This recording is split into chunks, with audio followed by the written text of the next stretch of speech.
बिस्मिल्लाहिर्रहमानिर्रहीम। अस्सलाम वालेकुम सेकंड ईयर क्लास।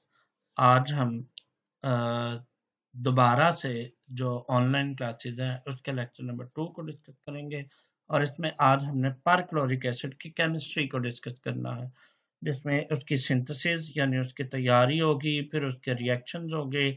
ठीक है, मेरा ख्याल है कि सिंथेसिस तो नहीं है लेकिन उसके रिएक्शन और उसके यूजेस जरूर हम देखेंगे। ठीक है,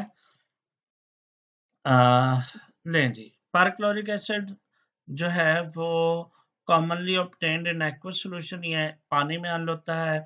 ठीक है, इसकी पहली तैयारी होगी। Pure anhydrous compound can be prepared by distilling the mixture of potassium perchlorate with concentrated sulphuric acid. हाँ, ये इसकी तैयारी को यहाँ पे डिस्कस कर रहा है। ये सबसे पहले इसकी क्या हो गई, प्रेपरेशन। प्रेपरेशन में चलें, मैंने आपको पहले कहा था कि शायद इसकी प्रिपरेशन नहीं है। इसकी प्रिपरेशन में हम लोग पोटाशियम क्लोरेट, ये परक्लोरेट, पोटाशियम परक्लोरेट को sulphuric acid, concentrated sulphuric acid के साथ कम प्रेशर में गर्म करेंगे तो आपके पास पोटाशियम बाइसल्फेट और परक्लोरिक एसिड बनेगा। ठीक है, तो ये आपको पहले इसकी तैयारी होगी। अब इसकी प्रॉपर्टीज को यहाँ पे डिस्कस कर लें। ये इसकी यहां से आगे इसकी क्या हो गई है, properties.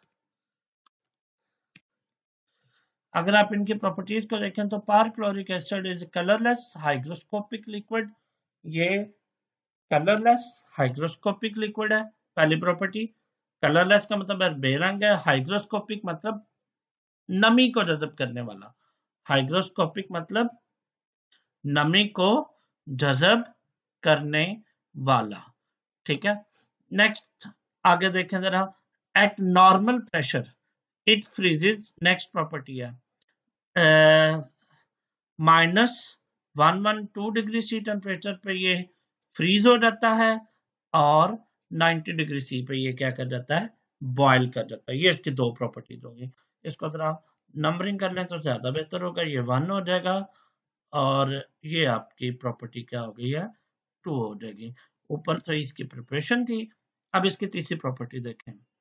In cold and dilute state perchloric acid is very weak oxidizing agent. ऊपर आपने पढ़ा है जैसे जैसे ऑक्सीडेशन नंबर बढ़ता है ऑक्सीडाइजिंग प्रॉपर्टी क्या होती जाती है, कम होती जाती है। क्योंकि दूसरे से इलेक्ट्रॉन निकालना थोड़ा सा इसके लिए मुश्किल होता रहता है। But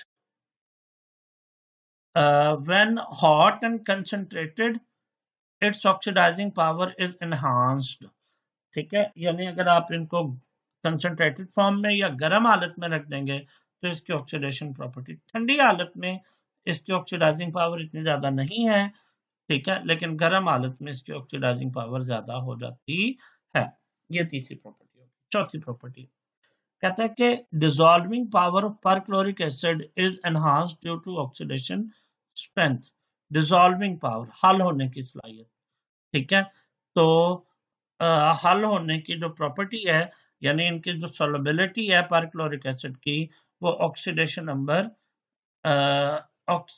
enhance due to oxidizing strength, यानी इसके ऑक्सीडाइजिंग स्ट्रेंथ की वजह से ये इसको इसके हल करने की सलाहियत क्या हो जाती है, ज्यादा हो जाती है।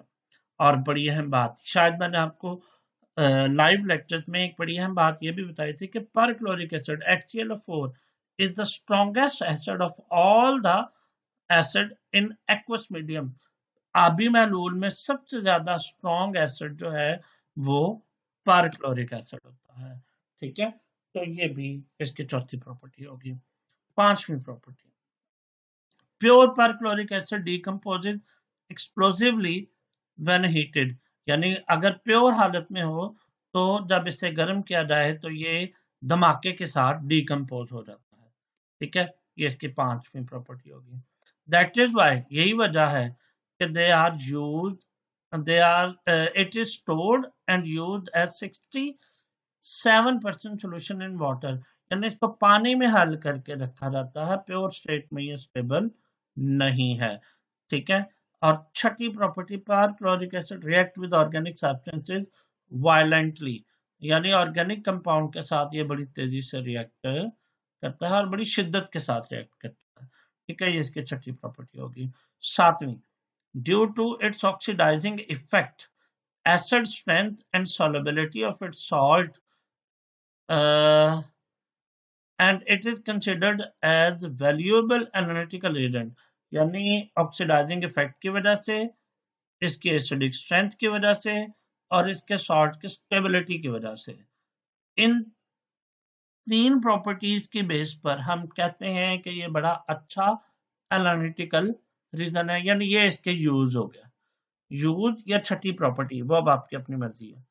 ठीक है, इसके तीन प्रॉपर्टीज की वजह से, ऑक्सीडाइजिंग इफेक्ट, एसिडिक स्ट्रेंथ और सॉल्युबिलिटी की वजह से, ये अच्छा एनालिटिकल रिएजेंट है। ठीक है, नेक्स्ट जो है ब्लीचिंग पाउडर, ये भी आपके स्मार्ट सिलेबस का हिस्सा है। ब्लीचिंग पाउडर को तैयार कैसे करते हैं? ब्लीचिंग पाउडर आपको पता ही है कि ये कपड़ों में से या दूसरी चीजों में से रंग उड़ाने के लिए इस्तेमाल होता है। तो bleaching powder can be manufactured by action of chlorine on dry slaked lime, यानी खुश्क स्लैक्ड लाइम, जिसे आप कैल्शियम हाइड्रोक्साइड भी कहते हैं। कैल्शियम हाइड्रोक्साइड के साथ ये इसकी पहली प्रिपरेशन होगी। ठीक है, कि इसको कैल्शियम हाइड्रोक्साइड और क्लोरीन के रिएक्शन से तैयार किया जाता है। ये नीचे उसने रिएक्शन लिखा हुआ है। ब्लीचिंग पाउडर को डबल सॉल्ट भी कहते हैं, शायद आपने, नहीं डबल नहीं, इसको मिक्स्ड सॉल्ट के नाम से शायद मैट्रिक क्लास में देखेगा, चैप्टर नंबर 10 में। बहरहाल अभी हमारा वो डिस्कस करना नहीं है। हाँ, इसको बनाने के लिए दो तरीके हैं, एक हेजन क्लेवर मेथड, हेजन क्लेवर्स मेथड, ठीक है, और दूसरा है बैकमैन्स मेथड। तो हम लोग हेजन क्लेवर और बैकमैन मेथड थोड़े थोड़े यहाँ पे डिस्कस करेंगे और इसकी प्रॉपर्टीज को हम नेक्स्ट लेक्चर में और इसके यूजेस को भी नेक्स्ट लेक्चर में डिस्कस करेंगे, और इसको आहिस्ता आहिस्ता आप याद करते रहिएगा। ठीक है, और इंशाल्लाह हम लोग आगे बढ़ेंगे, और ये जितना मैं पढ़ा रहा हूँ ना, इसको आपने इजीली याद कर सकती हैं। नेक्स्ट आगे देखें, हेजन क्लेवर मेथड में ब्लीचिंग पाउडर को तैयार करने के लिए जो ऑपरेटर्स हम इस्तेमाल करते हैं वो 4 से 8 आयरन के सिलेंडर्स होते हैं, लोहे के सिलेंडर्स, बड़े बड़े बर्तन, placed in one above the other horizontally, horizontally एक दूसरे के ऊपर रखते हैं, लंबाई के रुख, हॉरिजॉन्टली मतलब लंबाई के रुख, जमीन के साथ साथ इसको एक दूसरे के ऊपर रखते हैं। ठीक है, they are interconnected and provided with stirrer, इनको आपस में जोड़ा भी जाता है और इनके साथ स्टरर भी होता है। स्टरर मीन जो सॉल्यूशन को हिलाता है। आगे लिखा हुआ, slaked lime is added through